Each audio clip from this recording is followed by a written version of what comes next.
पांडे अपने अवधि संगीत चैनल में आप लोगों का स्वागत करती हूँ। आशा करती हूँ आप लोग अच्छे होंगे, स्वस्थ होंगे, मस्त होंगे। आज मैं बहुत प्यारा गणेश जी का भजन लेकर आई हूँ। कैसे लेकर कमेंट बॉक्स में ज़रूर बताना। आशा करती हूँ आप लोग अच्छे होंगे, स्वस्थ होंगे, मस्त होंगे। चलिए गाने के माध्यम से गे सुने।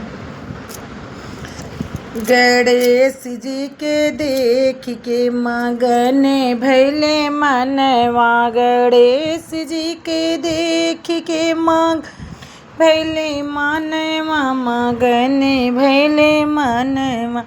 शीश पर सोहिला सोने के मुकुटवा, शीश पर सोहेला सोने के मुकुटवा, हीरा के कुंडल सोहेला दोनों कानम, हीरा के कुंडल सोहेला दोनों कानम।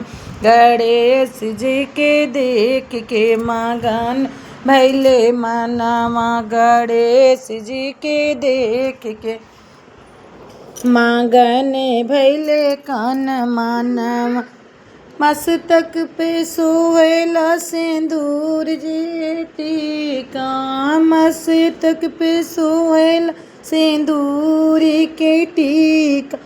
पियर जनेऊ सोहेला इनके कानवा, पियर जनेऊ सो इनके कानवा। गणेश जी के देखे के मगन भैले मनवा, ने भैले मन।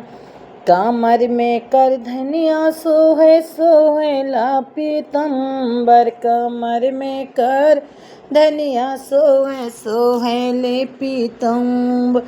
दोनों हाथ सोहेला सोने के कंगनवा, गणेश जी के मगने भैले मनवा, मगने भैले मनवा। गणेश जी के देख के मगन भैले मनवा।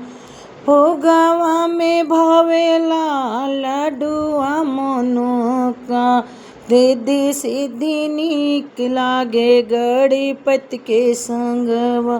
भोगवा में भावेला लड्डुआ मोदकवा, रिद्धि सिद्धि नीक लागे गणपति के संगवा। गणेश जी का देख के मग भैले मनवा, गणेश जी के देख के मगन भैले मनवा।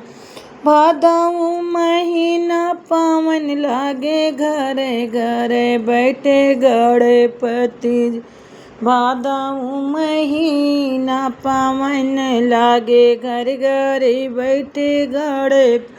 लही लिहले जन्म शुक्ल पक्ष चतुर्थी के, लैले जन्म शुक्ल पक्ष चतुर्थी के दिन। गणेश जी के देख के मगन भैले मनवा, मगन भैले मनवा, मगन भैले बनवा। ब्रह्मा जी पैदा रिद्धि सिद्धि के दाता होए, चार भुजा धारी सबके पहले होला। गौरी नंदन के दूल्हा पूजनवा, गणेश जी के देख के मगन भैले मनवा, मगन भैले